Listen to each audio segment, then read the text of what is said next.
Hey everybody, it's Brandon. Wilderness Attitude Podcast. Appreciate you tuning in. We are starting a series on Alaska. So we've been getting some kick-ass podcasts for the last 3 or 4 weeks with some amazing men and women up there. But today we are starting off with Ben Knapp. He is a pilot, guide, and director of maintenance for Sportsman's Air Service in Anchorage, Alaska. He grew up in Wasilla, but he grew up around planes his whole life. His dad worked for Alaska Airlines, and they had a hangar in the backyard and an airplane. And then he soloed at 16 years old. And now at this point in his life, not very much later, he's got every rating you can get. I mean, commercial, instrument, multi-engine, flight, seaplane, high performance, and tailwind. And he's got almost 4,000 hours of flight time in Alaska, flying people to sightsee, taking them in to fish, taking them to go look at bears, going in to hunt. This guy is just an all-around badass when it comes to the outdoors as well. I mean, anybody that grows up in Alaska, in my opinion, is pretty much an outdoorsman, right? I mean, Alaska is the great outdoors. But what I find really cool about Ben is that he's got the best job in the world. Think about where his office chair is, flying around Alaska, looking at this amazing country day after day, and it just never gets old to him. And through all this flying, he's picked up a great eye for photography because the views and the places he gets to go that no one else gets to see is just amazing. The other cool thing I think that Ben's got going for him is consider that we're going to go get our backpack and we're going to drive up somewhere and hit a trail and go backcountry, or we're going to go get our camper and we're going to load it up with the water and beer and the kids and we're going to go camping. Well, Ben does all that in his plane. He loads his family up in a plane and they fly somewhere and they go camping. He gets in his plane to go where he wants to hunt. He gets in his plane to go where he's going to fish. In fact, everybody there at the Air Service makes fun of him because if there was a runway at the supermarket, he'd fly to go get his groceries at Walmart. He's just an amazing guy, and I think you're going to love his stories. And this is a 2-part series with Ben.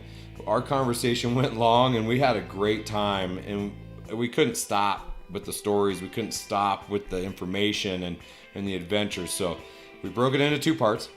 So here's your first part. Really hope you enjoy it. Kick back and relax, or ride your bike harder, or lift harder, or whatever you're doing when you listen to podcasts. But most importantly, enjoy Ben Knapp. Thanks for tuning in.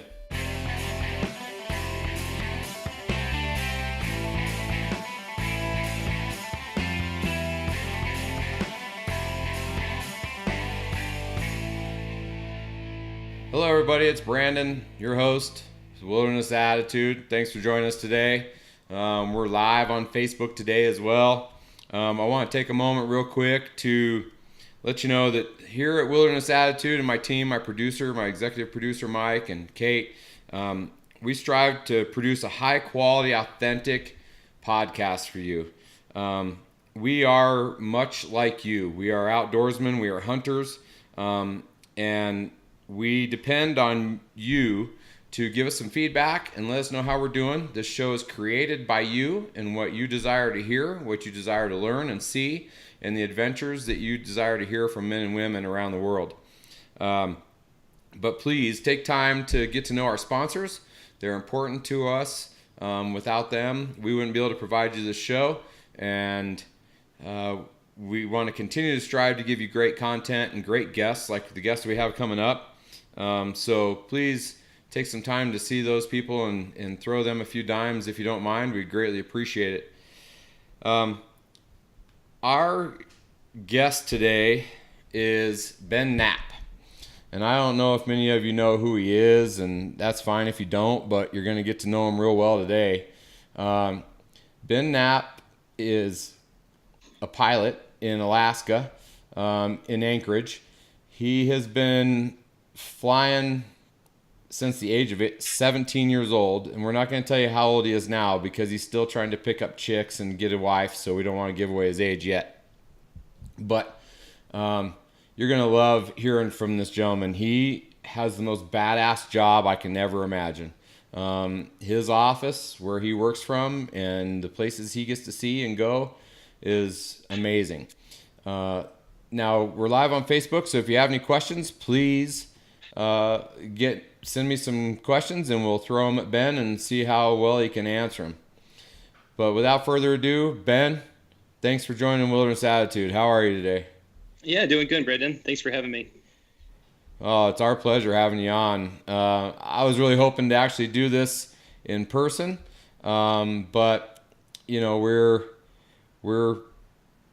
slowly making my way to Alaska. We haven't quite got there yet, but hopefully we'll get there, and that would be great. We let's dive into a little bit about what you do and how you got there, Ben. Tell us a little bit about the journey from 17 years old to now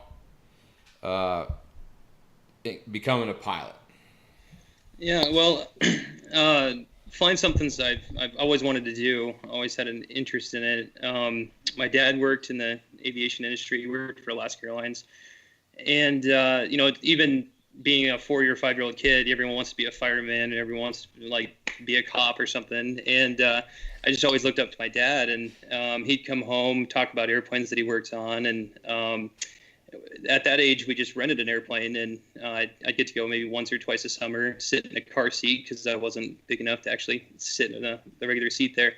But that just kind of lit the fire that I knew even if I didn't work professionally as a pilot, I had to be a pilot. And the FAA minimum age is 16 to solo, and then you can't get your license until you're 17. So I took a bunch of lessons, and I think it was a day or two after my 16th birthday, I soloed. I got endorsed by the flight instructor and was flying by myself. And now I'm cut free from any That's instruction. crazy to me.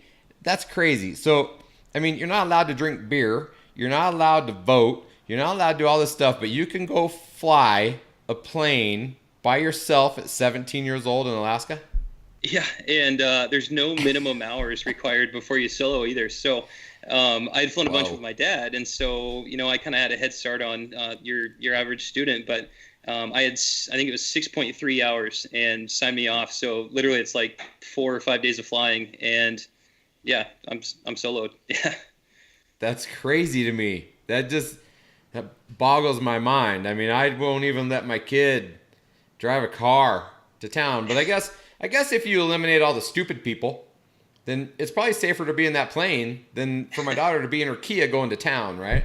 yeah. You don't really have people pulling out in front of you in an airplane, but there's no speed limits too. So if you're getting tickets when you're driving, you better get in the airplane. So. Right? Good idea. So from 17 years old, when you finally got your private, where'd you go from there? So you talk to any commercial pilot, and you talk about like the different routes to make it to the airlines or wherever you want to go. And some people flight instruct to build hours. You have to have a certain number of hours before you can get a job with most companies, and so that's one route. Others you go out of pocket and you have to cover all the expenses yourself, which that kind of sucks. So what I did is a little bit of both. I'd get buddies together and I'd come up with these like really cool plans. I'd find a buddy like, hey, you should take your girlfriend to dinner in Talkeetna, and I'll fly you guys up there. And I just build this whole scene for him on how it's going to get him lucky, and we'll go up and see Mount McKinley and just kind of build this whole picture for him. Nice sunset, land, have dinner, come back to town, and we're not driving, so we'll fly. It'll take a quarter of the time. And so now I have someone that's going to pay for all the gas, and then I also have an extra seat, so I get to bring a friend along too. And right. So I just kind of chipped away at it, and got hours whenever I could. Anytime someone needed an airplane moved or whatever, you jump at it. Yeah. And I eventually did get my CFI, so I could. I was a flight instructor, but that was mostly just for networking, and everyone needs a little flight instruction from here and there. You have to take it's called a biannual flight review. So every 2 years, any pilot has to go up with an instructor, and they kind of put you through the paces, make sure you're still safe, and they sign you off. So through doing that, I was able to get connections, get keys to other airplanes that I normally wouldn't be able to fly, and Right. a plane just sitting on the ramp, and I could hop in and go grab it. So That's kind of cool.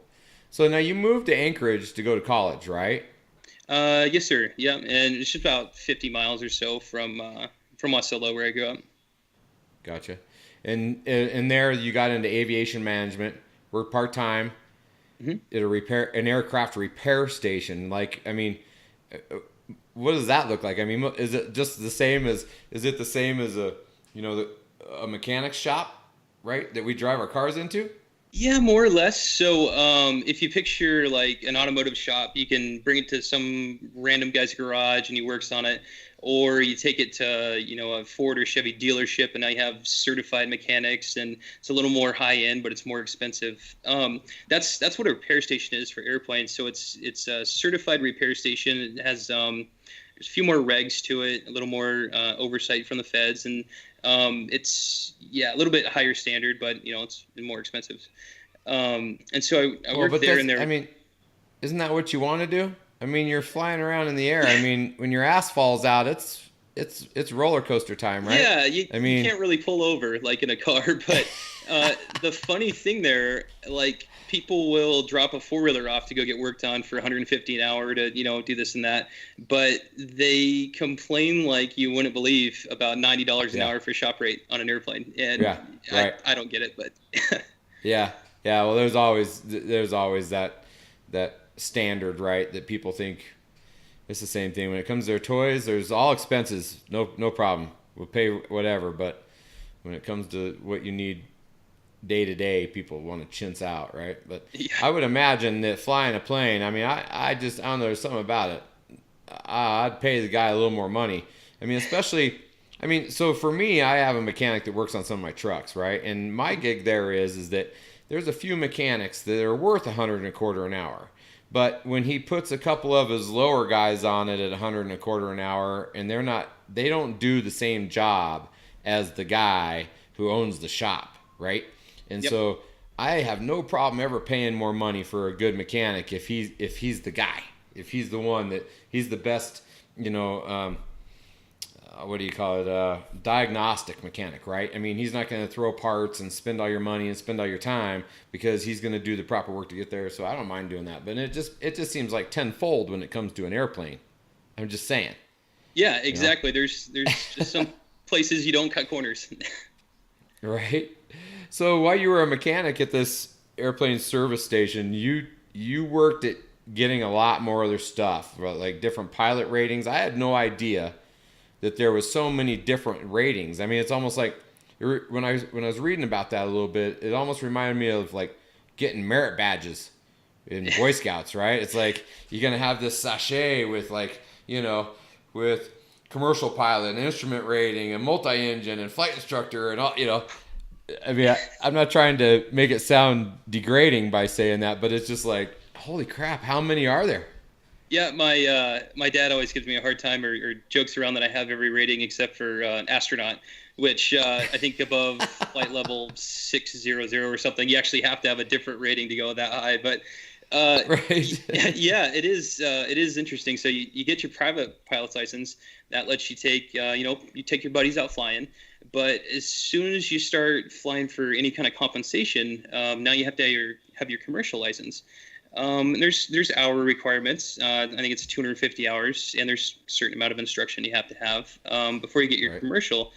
But if you just have your commercial without your instrument rating, you're limited to I think it's 50 miles from your home base, and so that doesn't give you very much range. So then everyone has their instrument rating, and then just depending on your airplane you're flying, there's more and more ratings. So it's a never-ending way to empty your wallet, that's for sure. Right. Now, I would assume you have continuing education all the time, right? Yeah, and so you have your biennial flight review that every pilot has to do every 2 years, but flying for an air taxi or any commercial outfit like I do, we get check rides every year, and so I'm actually a check airman, so I give all our guys their check rides, but I still have to take a check ride myself every year. And so now it's not the 2-year thing. It's every year you go up with an examiner. Wow. Now, it's my understanding you have roughly 3,800 hours of flight time in Alaska. Now, is that, and how long have you been flying?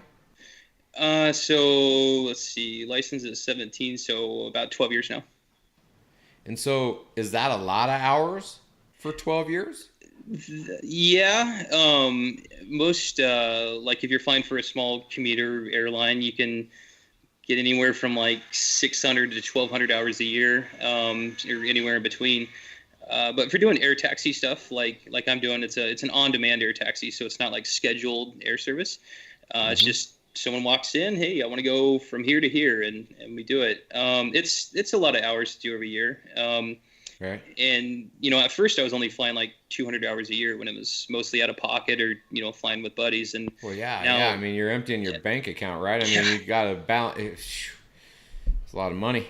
Yeah, exactly. And now we're doing 750 hours a year, and so it's a lot of flying.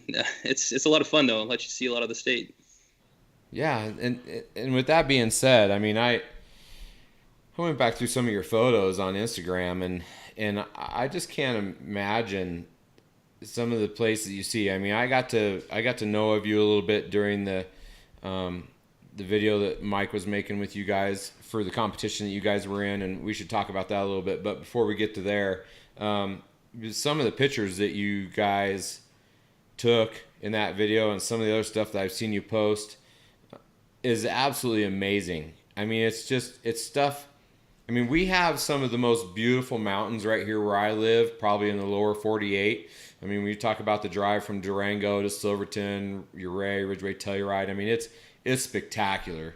I mean, you get people around the world that come here to see that. But like I was looking at I'll probably butcher the name, but the Kitchana Spires? Kitchena, yeah. Kitchena Spires? I mean, that's shit like straight out of Lord of the Rings right there. I mean, that's amazing. I mean, how those came up out of the ground like that, and how how tall are those cliff faces that we're looking at there? That's got to be 1,000 foot. Yeah, some of them are more than that. The peaks of those are somewhere around 8,000 feet. But like if you're used to Colorado, in Bailey, you're up around like 8,000 or whatever. And the peaks are all really high. You have these like 14,000, 17,000 numbers that come out. But our mountains, when you hear an 8,000 foot peak, the bottom of the mountains, probably 400 above sea level. So that's 7,500 feet of vertical. Right. And yeah, you get easily some 2,500 foot straight cliffs on the Kitchata's there. Yeah, that's sick. That photo is amazing. And so along your travels of flying around the state, which we'll get into more in a little bit, you have become to get an eye for photography, obviously. I mean, because some of this stuff, and like you say, you're in the right place at the right moment a lot. And I think, did that inspire you to pick up a camera and begin that journey as well? Yeah, I've always been into photography, and just kind of trying to capture the right angle, and everyone will look and like, oh man, that picture's so good, and they got one right next to me, but it's just the rule of thirds, or just getting everything framed just right.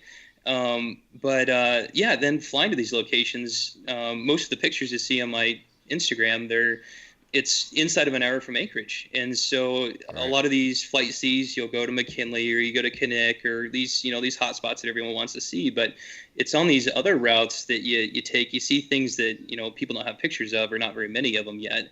And yeah, I just always try to have a camera up front with me, and get as many pictures as I can. It's hard not to just take pictures like crazy, just everywhere you go though. But I mean, are you just constantly hitting autopilot, and taking pictures? How does this go down up there? I mean, I wish we did have autopilot sometimes for that, but a lot of times we'll have a charter. We drop people off, and then on the way back home, we're empty, or vice versa. We're empty out to pick people up. And so whenever I can kind of predict that, I'll look on the schedule and be like, oh man, I got an empty leg. I'll try to throw the drone in the airplane or a couple cameras with me because I know, I have an empty plane, so I can divert a little bit, but I can also slide the windows down, get rid of the distortion the glass kind of gives, and kind of frame up the shot the way I need, where, most people don't want to be in the back seat getting blasted with air and have the plane turned at 45 degrees, but it takes that to get some of those shots. But yeah, I imagine. Fun. So that's kind of why, I don't think you're done trying to achieve your goal of winning the one shot, right?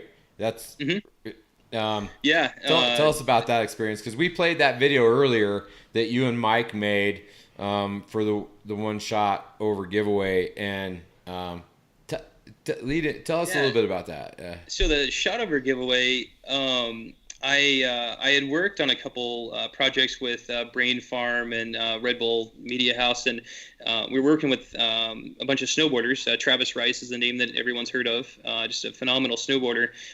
We got to do a lot of flying around, a lot of scouting in different locations in the winter, kind of figuring out where the snow was the best and avalanche conditions and stuff. And I had worked around a lot of the equipment before, and we actually designed a mount to go under the wing of our Beaver.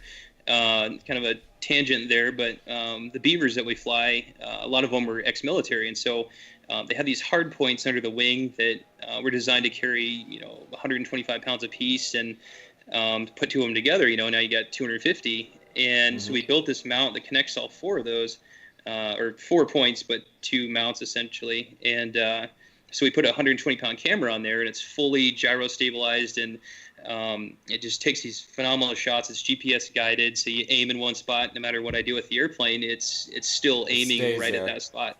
And so that kind of got me introduced to Shot Over as a company, and talking to Travis Rice and all those guys. And he actually had an Instagram or Facebook post, or I can't remember, but that kind of cued me into this competition for the Shot Over G1. And right. So the competition had already been, rolling for a while, and they had a deadline for submission. So I got with Mike. I'm like, Mike, this is our chance. We can win a red camera body, a lens, and this gyro stabilization camera system.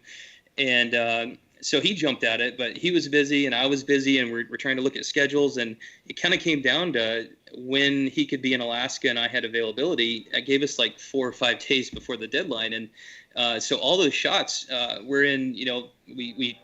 I think we flew 3 different times, and so over a 4-day span, we had 3 days of flying, 1 day of editing, submitted it.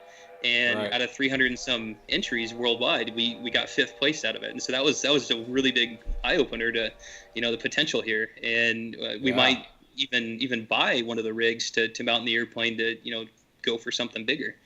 There's endless possibilities. I'll tell you too, and I paid attention to that when you guys submitted that. You were at the deadline, and there were some good videos out there. There's no doubt about it for this competition. And a lot of them, though, had been out there for quite some time for voting. So there's a public voting segment, and then from there, it moved on to the judges only. Judges only, right? So, and for you guys to come in, it was 5th place, right? Or 4th? 5th, yep. 5th. 5th. For you guys to come into 5th place with a submission that was last minute, that took 4 days. 4 days from the time Mike left Denver, gets up there, flies, films, edits, and submits. And for you guys not to have the same amount of time of voting as some of the ones that were in front of you is a testament to what you guys accomplished and what you guys will accomplish in the future. That's my 2 cents. So, yeah, thank you. I think that being in that position where you're at, having the world's best office in one of the coolest places ever that I've ever seen, in a place where there's no roads, essentially, to where you have to fly to go do what you want to do. And you made a comment when we were talking a few minutes ago before we started that you guys your friends give you crap because you would you could if you could fly your plane to the grocery store and land it on the roof to get your groceries, you would, but you drive. Yeah, had people make a comment similar to that. My buddy had a bachelor party, and he flew, and a couple other people at the party. They flew, but they're planning on just one thing flying. We always worry about the weather, and so Right. a lot of people don't realize, like, logistically, and like, okay, well, I have a flight scheduled to go to somewhere near the Deschutes River. Okay, it was scheduled, but the day that you wanted to fly, the weather's below minimums, or for some reason we can't get there, and when very rarely a road's closed or you can't take another route to get to where you're going. So they ended up taking boats to this bachelor party. That way they don't have to worry about weather, and they can bring more gear that way. But my schedule was real busy, and so I couldn't go out there and party with them this whole time. But I flew out in the evening, landed right next to them, hang out. We party all night, wake up in the morning, and fly to Anchorage at work. And then I'd show back up in the evening, maybe with a different airplane. I think it went floats one day, wheels the other. And they were just joking around, like, you could have easily got a ride in the boat to come down here, but you had to bring your airplane because that's what I want to do. I don't want to drive in a boat. I don't want to take a car. Like, take the airplane. And Right. it's just different being up here. That there's always a shortcut. You can always take an airplane to where you want to go. There might be a road, but flying's faster. Yeah, I think it's super cool because for me, watching some of the stuff that you've done on your page, it's like we load up a truck and a camper to go camping, but you fill up a beaver and fly to where you're going to camp. Or, you fly to where you want to ski, you fly to where you want to raft, you fly to where you want to hunt. I mean, I don't know if people realize that whole lifestyle and how killer that. I mean, you got a good gig, dude. Did you foresee this? Did you foresee this at 17 years old, that this was how you were going to live your life? That this is how you were going to, I mean, or is there even a choice living there? Yeah. You look at some people that in different professions, you can make a lot of money being a brain surgeon or a lawyer, but you're kind of stuck in the office, stuck inside, and you can make a lot of money to where then you can buy your own airplanes and have a little time to play around. But I feel like I still don't really have a job. I just you go in all these places and I get to fly to. Right. I'd want to fly on my own anyways, but now someone else is actually paying me to take them there, and it like any job, there's times when I'm flying 7 hours a day for a couple of days in a row, and a 7-hour flight day is really like a 14 or 15-hour day, because that's the amount of time loading and unloading and you're there. But it's always fun, and I do think I'll stay flying smaller airplanes like this, just because you go to an airline, you take off, push a few buttons, and you're on autopilot the whole way, and you push a few buttons, you land the plane, and you're there. This is just being more kind of person to person, that interaction with each passenger and really making their experience unforgettable it's really rewarding. So then, in your words, to fly Alaska, I mean, it's adventurous. It's definitely not boring. I mean, you've got. It just sounds amazing. So, for you, what does it feel like now, 12 years later? Is it the same as it was 10 years ago? Flying, is it the same thrill? Is this the same feeling? There are changes. Some of it's like the places you can go. So now that you have all this flight experience, I used to go out and, okay, let's go land on this beach, and you load the airplane up and you go. But now I know, like, okay, well, I'm going to check the tides on that beach, because if it came in from this angle, it aerates the sand, and when I land, I'm going to sink up to the axles, and I'm going to spend 2 days digging the plane out. So through experience, you learn about, what not to do, but you also you have the skill to get into some areas that you wouldn't have even thought of earlier on. And so kind of going along that line, I catch myself all the time. I'll have a buddy that just started flying, and, oh, yeah, you should go fishing with us, and I start telling him about this spot to land. I'm like, well, when I first started, I wanted to land there. So, let's change it up a bit over here. But yeah, it's always exciting. So you could do 10 flights in a row from Anchorage to Silver Salmon Creek. It's a spot, South Anchorage, really popular for bear viewing. But every day is different. So one day, it's sunny, one day it's cloudy, but the clouds are at different levels, makes you take different routes on the way down. The wind's a little different, which means the takeoff's not going to be identical to the other one. And so just that constant dynamic environment where you're changing what you do to make the right outcome. That's right. one of the big things I like. It's, every day you're, doing something different. I mean, you might be going to the same places like you say, but you've got different challenges along the way. Every day it's different, so it doesn't get mundane in that aspect. It's still challenging for your brain and still challenging for what you got to accomplish, right? And that's cool. So now you guys, let's see, you guys are based out of Anchorage, but where exactly are you guys up there? Don't you fly off a lodge or something?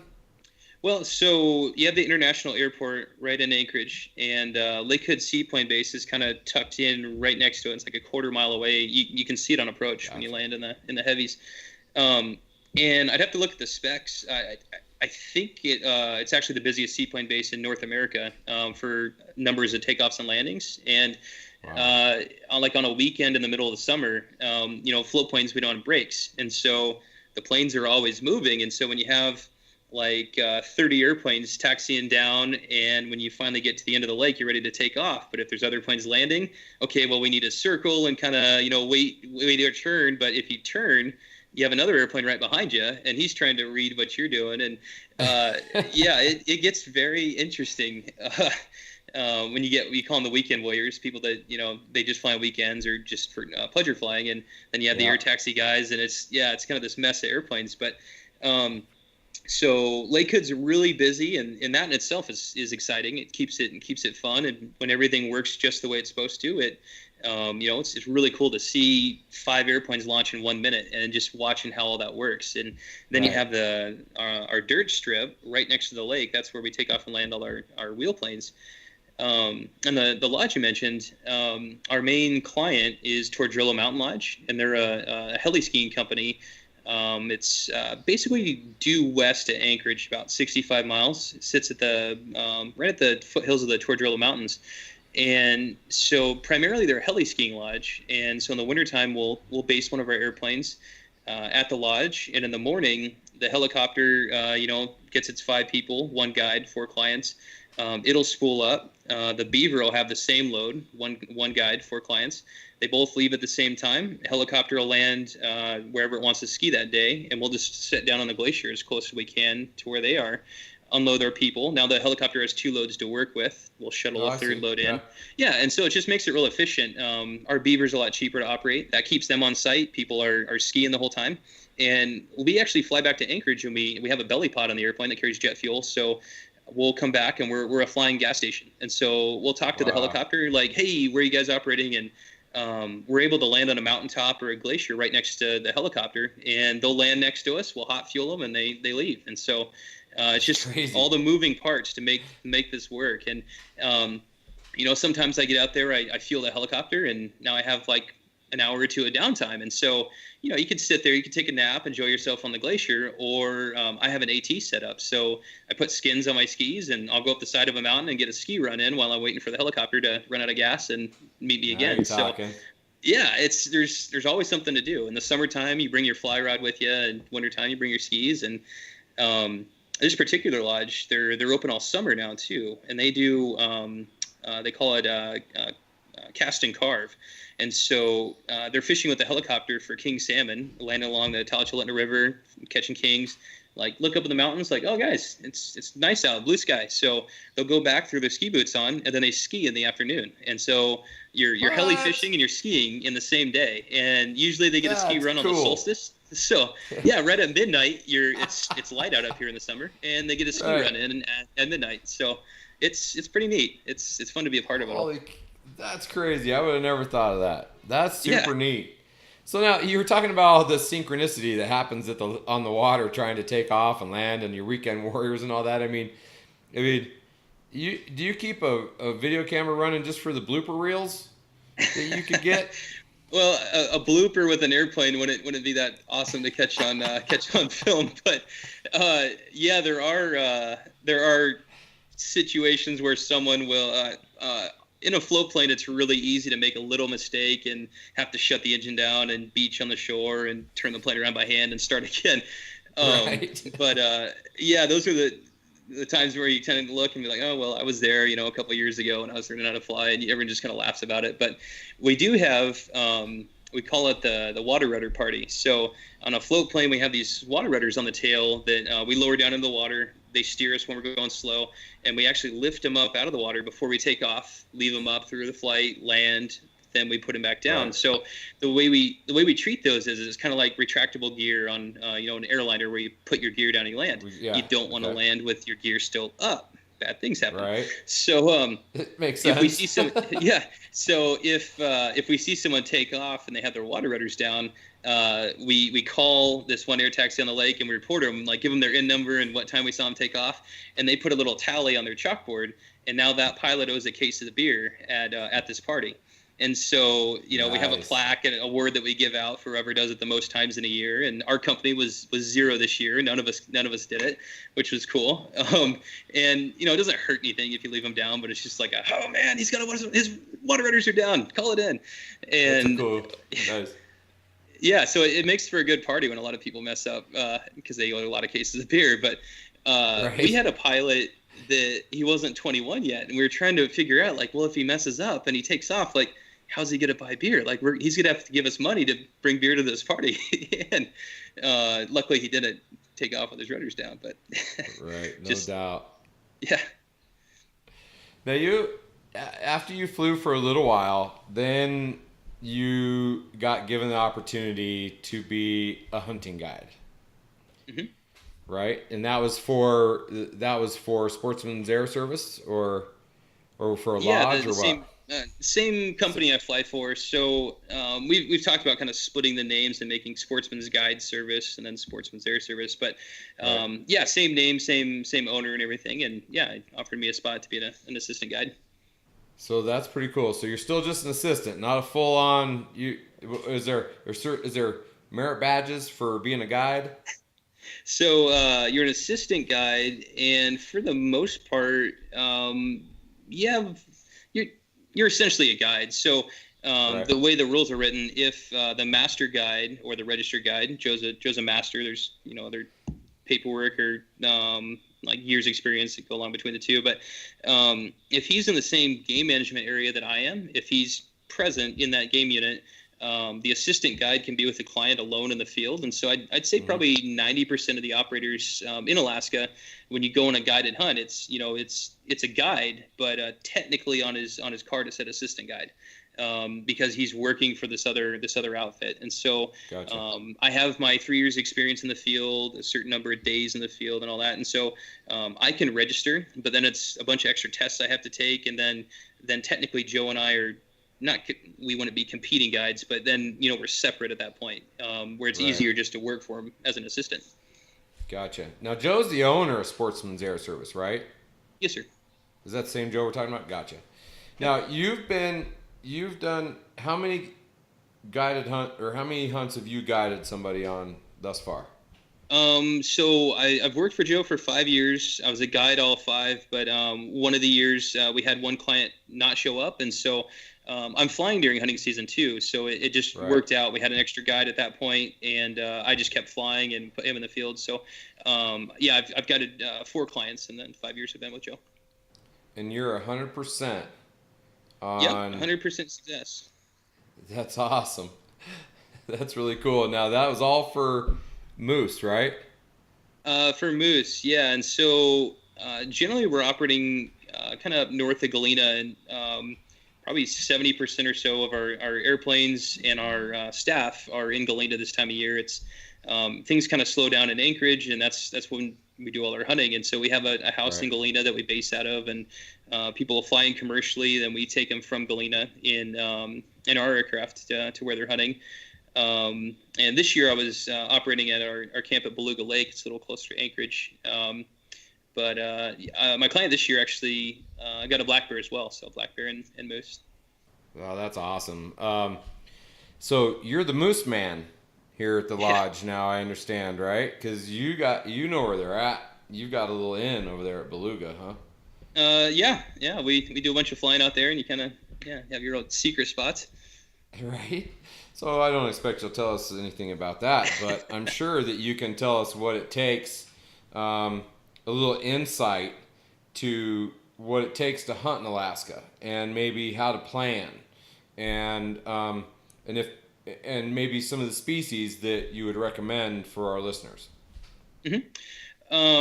Yeah. So, kind of the biggest challenge with Alaska is transportation to where you're hunting. So, I actually haven't hunted in the lower 48. I got an elk hunt really on my mind that I really want to do, but talking to some buddies that in the lower 48, they'll drive out to somewhere and they're hiking on state land for a long time, and they think they're in the middle of nowhere, and then oh man, there's a road. I can hear it. I've got next to another road.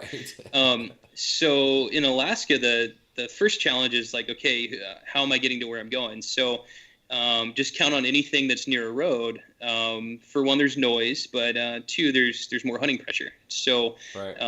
anyone can get in a car or rent a car when they get here and access stuff that way. So I'd say population-wise, there's less animals near the road system unless you're willing to throw in a backpack and hike for a couple miles, 5 miles off the road.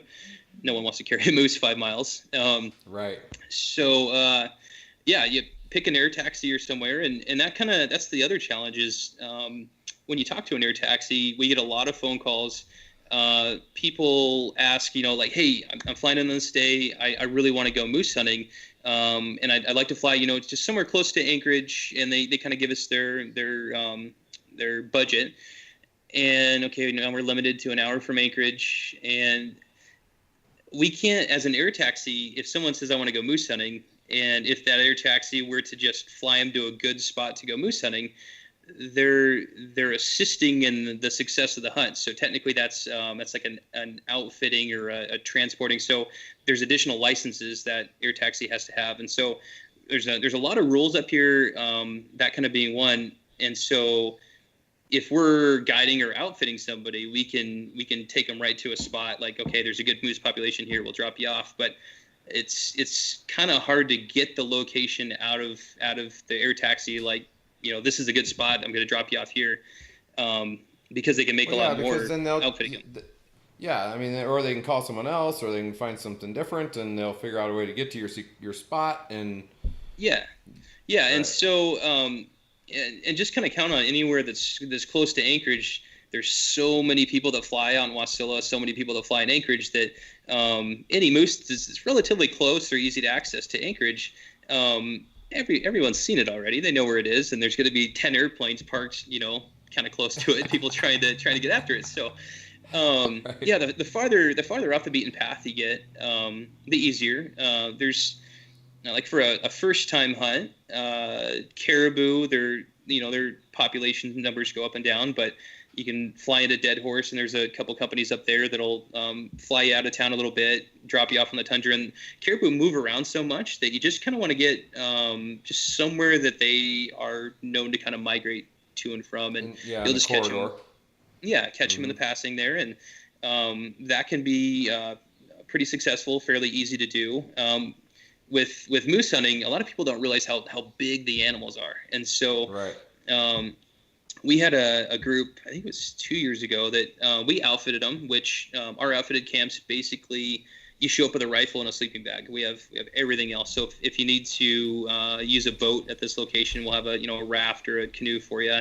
We have the tents, the stoves, food, everything. So we have this whole packet that we give out, what to expect, and people come in fairly informed. But we had a one outfitted camp that they saw a moose. It came up really close to their tent, and a big like 65-inch bull.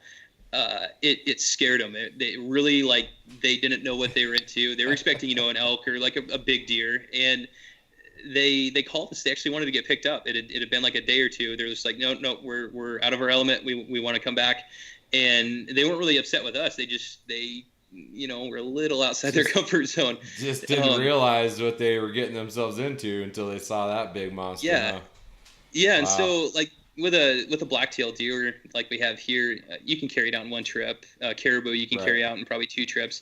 A moose generally takes about 9, sometimes more backpack trips. So The hindquarters can weigh up to 120 pounds just in one quarter, and that's a backpack load right there. That's boned out, right? Well, that's on the bone. It depends on how you cut it up at the top top of the quarter there. But so you have a trip for each quarter. You got the ribs, the cape, the backstrap and tenderloins is a load in itself. Just the backstrap and tenderloins on a moose is it's 75 pounds. And yeah, there's a lot of backtrack trips. So that really, you got to think about that, because you can hike out 2 miles from where you got dropped off and like, oh man, there's a big bull. You'll do it once, but after that, you really start thinking about, like maybe I'm going to try to call it into camp and not chase after this one. Yeah, that's kind of where Mike was this year. He was giving us an Alaskan update while he was up there. He was like, no. We went just a little bit from the airstrip. We found a good marsh, and we called, every 20 minutes, day in, day out, and then lo and behold, they had a good moose actually roll right through camp and got a shot, and the thing dropped dead on the airstrip. And I was like, well, how cool is that, right? That's the way to do it. Yeah, for sure. Sometimes when people do that, they're, you want it as close as you can to where the airplane can just taxi right up to it and throw it in. But if the airstrip's really narrow and you have trees in the way, then you want it a couple feet left or a couple feet right so the plane can still come and get you. Right. It's a good problem. Yeah, exactly. I would much rather be figuring out how to get this leftover carcass moved than how to move the whole damn thing for a mile or two, right? Yeah, that's for sure. So when people are making their plans to go to Alaska to do hunts in the fall, when should they start making these plans and arrangements with a service like you guys have? So a lot of the areas that we're guiding and outfitting in, they're drawing hunts for non-residents and sometimes for residents alike. Our drawing period, I think it ends December 6th. So you have all your submissions in. Our drawing, it's a complete open lottery. So it's you don't get points. Like if you didn't draw this year, you have a point or two that add towards next year. But you have the same chance every year. And all the submissions are due. Again, I think it's early December, and then we find out the results at the end of February. I think it's the 18th of February, or that's what it was this year. So at that point, you can really start planning if you had a draw hunt. But we talk hunting with people all winter. People call, have questions. We'll help them out the best we can. But our flight schedule starts stacking up in May to June. All the lodges that have like sightseeing operations, like we drop them off to go bear viewing for a week at a time, and those kind of places. So they really take a lot of our bookings during the summer. But the fall kind of starts, taking some hits there too. So somewhere for us, we'll call it spring, but it's like end of April through May, kind of the month of May. You really start, want to start calling around and finding availability for an airplane, and most places are still pretty wide open at that point. Now, do you guys always have a walk-up plane available? So if someone just gets this wild hair up their ass in the 1st of August and they're going to go up there and make a go of it, you able to do that?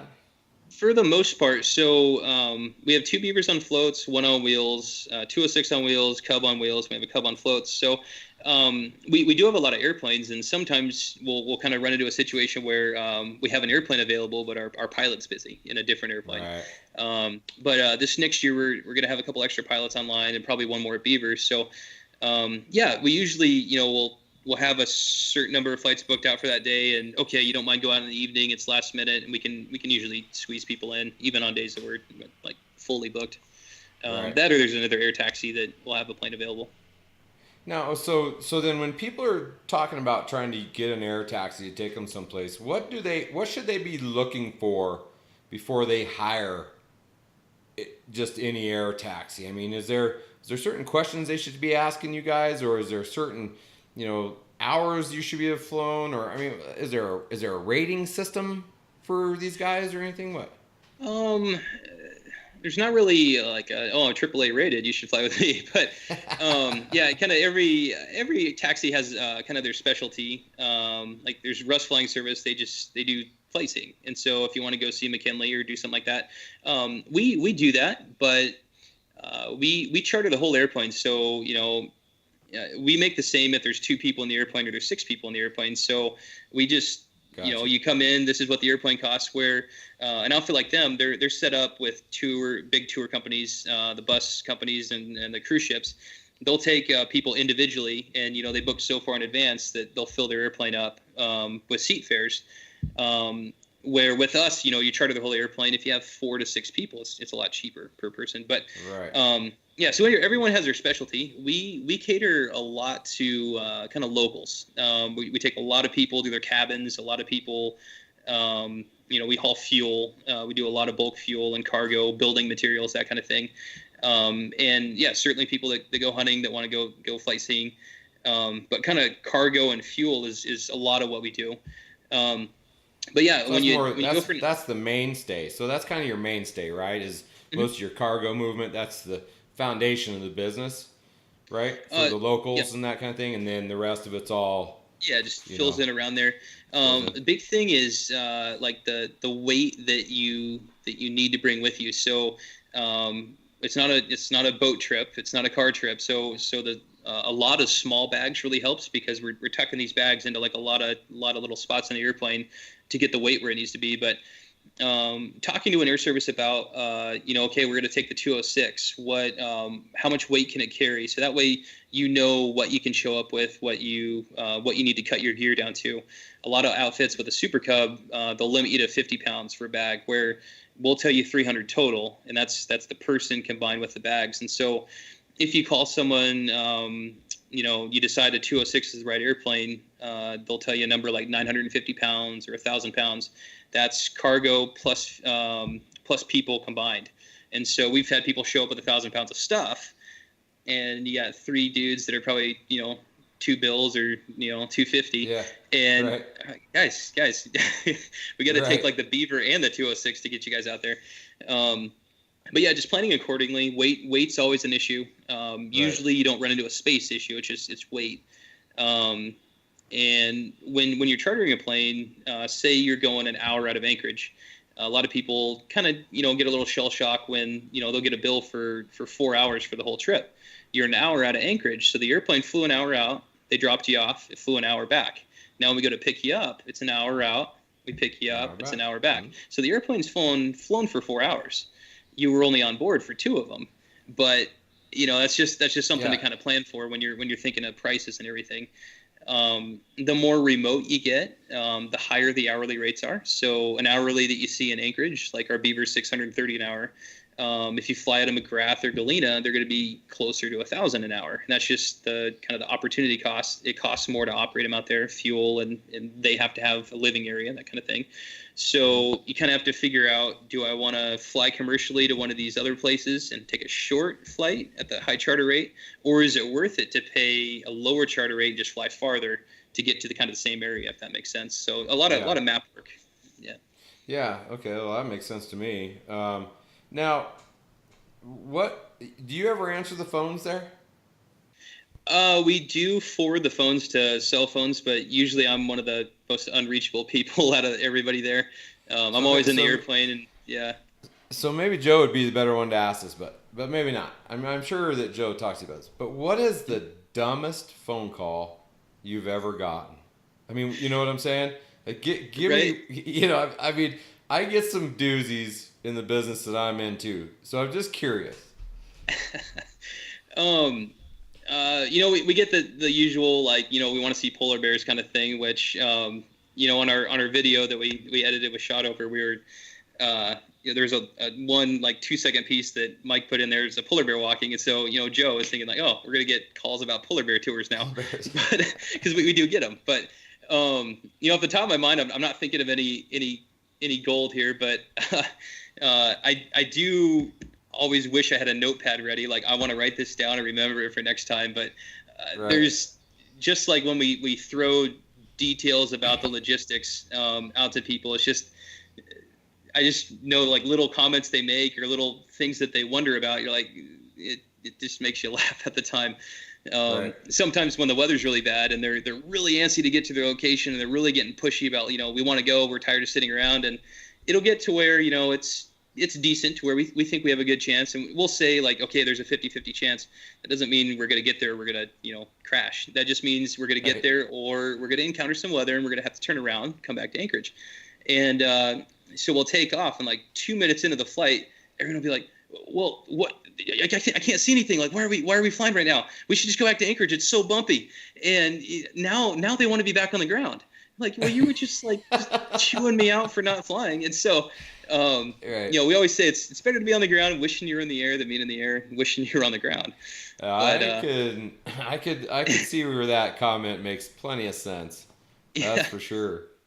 Yeah, but we get, you get questions on how much does the glacier weigh, or, how old is it? And you're like, oh, it's thousands of years. Or, you get to throw stuff out at them, and people will ask, like, the names of mountain peaks. And I know, like, the big 4 volcanoes we fly by. I know McKinley and Foraker, and, like, heights and distances away, and, like, the usual tourist stuff. But when they start asking every single ridge on the way down, I'll usually throw out, we're taking people to go bear viewing. They have big cameras. So I'll be like, oh, that's Aperture Mountain, and that's Nikon Ridge, and that's Canon this. And usually about 3 or 4 into them, they'll start looking at me, and I'm like, all right.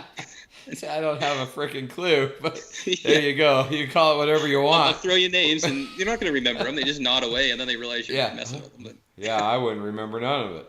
I mean, I'd just be mesmerized by the fact that we're in the air and flying, and how amazingly beautiful it is everywhere I look. I mean, I don't need to know the specifics. I just need to soak. I'd just be nice and quiet over there in my seat, because I'd just be soaking it up. Yeah, I'm still taking pictures like crazy, and people will kind of look over and like, well, aren't you from here? And well, shut up. I'm taking pictures. It's hard not to. I'm doing a video now. Be quiet. Yeah.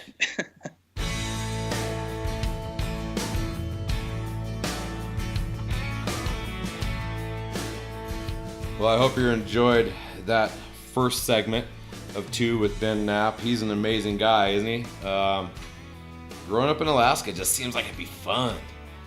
I mean, growing up in Colorado was fun, but Alaska just seems pretty cool. And growing up around a plane, I've got a good friend that grew up around a plane, and he has some of his best memories wrapped around that plane, but he also has... But his dad used to also make him go back in that fuselage to cut rivets and do all that stuff, and he didn't like that any either. But it is good fun. In this second part series, Tune In with Ben, we've got more from him about living in Alaska. And of course, right out of the gate in this next one, man, we jump into an epic Dall sheep hunt. And if you could bullet point an epic Dall sheep hunt, this one marks every bullet point off. Check the list, because this is badass. We do appreciate you tuning in. Thanks so much for your time today. Please go give us a review on iTunes, Podbean, our website. Give us something. If we're doing a great job, give us 2 thumbs up. If we suck, tell us how we suck. We want to make this podcast better for you. I mean, I think I do a good job, but you're the listener. You're the one that's going to listen to it. So I want to know what you guys are thinking. So hit me up. Let me know how we're doing. Tune into the next part 2 of Ben Knapp. You won't be sorry. Have a great day.